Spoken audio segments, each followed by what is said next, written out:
প্রচণ্ড তাপদাহের মধ্য দিয়ে চলছে এবারের এশিয়া কাপ। মরুভূমির উষ্ণ আবহাওয়া কেবল বাংলাদেশ নয়, বরং অংশগ্রহণকারী প্রতিটি দলের জন্যই বড় পরীক্ষা।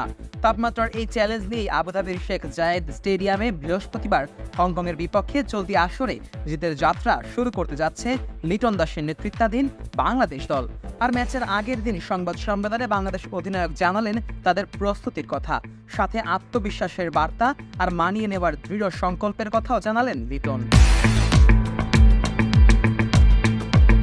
গণমাধ্যমের মুখোমুখি হয়ে লিটন দাস স্পষ্ট করেই বললেন, আবহাওয়ার তীব্রতা নিয়ে আলাদা কোনো অজুহাত খুঁজতে চান না তিনি।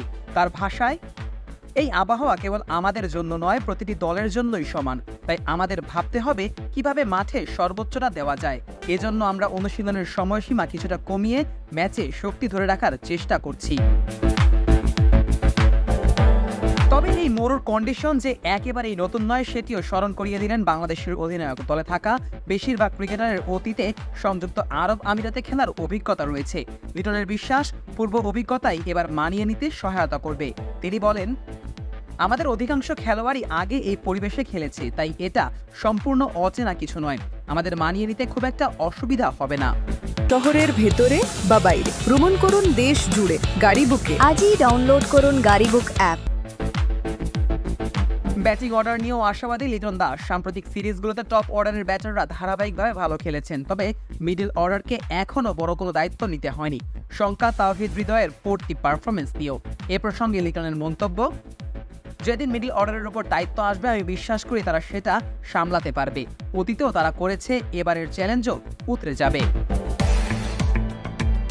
এছাড়া শুধু ব্যাটিং নয়, বোলিং আক্রমণ নিয়েও আত্মবিশ্বাসী বাংলাদেশ অধিনায়ক। মোস্তাফিজুর রহমান ও তাসকির আহমেদের সাম্প্রতিক সাফল্য, সঙ্গে তানজিম সাকিব ও শরীফুলদের উপস্থিতি লিটনকে বাড়তি ভরসা যোগাচ্ছে।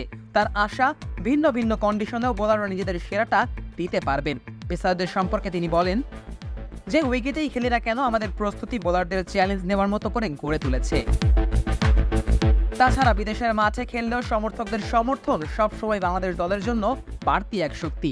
লিটন মনে করেন, দর্শকদের উপস্থিতি খেলোয়াড়দের আত্মবিশ্বাস বাড়ায়। তিনি বলেন, বাংলাদেশের বাইরেও যেখানে খেলা হোক না কেন, আমাদের সমর্থকরা থাকে। তারা মাঠে উপস্থিত হয়ে আমাদের সাহস যোগায়, এটাই আমাদের জন্য বাড়তি শক্তি। সংবাদ সম্মেলনে লিটনের কণ্ঠে বারবার শোনা গেল মানিয়ে নেওয়ার গল্প। গরম পরিবেশ বা মাঠের কন্ডিশন এসব আন্তর্জাতিক ক্রিকেটে অবিচ্ছেদ্য এক অংশ। তার বিশ্বাস, যেহেতু 8টি দলই একই পরিস্থিতিতে খেলছে, তাই অজুহাতের কোনো সুযোগ নেই। একমাত্র পরীক্ষার জায়গা হলো মাঠের ভেতরের পারফরমেন্স। এশিয়া কাপে বাংলাদেশ এখনও শিরোপার স্বাদ পায়নি। 3বার ফাইনালে খেলে প্রতিবারই হতাশা সঙ্গী হয়েছে। তাই এবারের লক্ষ্য শুধু অংশগ্রহণ নয়, বরং নতুন ইতিহাস লেখা। লিটন দাসের কণ্ঠে সেই প্রত্যাশারই প্রতিধ্বনি। গরম প্রতিপক্ষ কিংবা মরুর পরিবেশ সবকিছু জয় করেই বাংলাদেশ এগোতে চায় শিরোপার লড়াইয়ে। Nazmus Sakib, on field.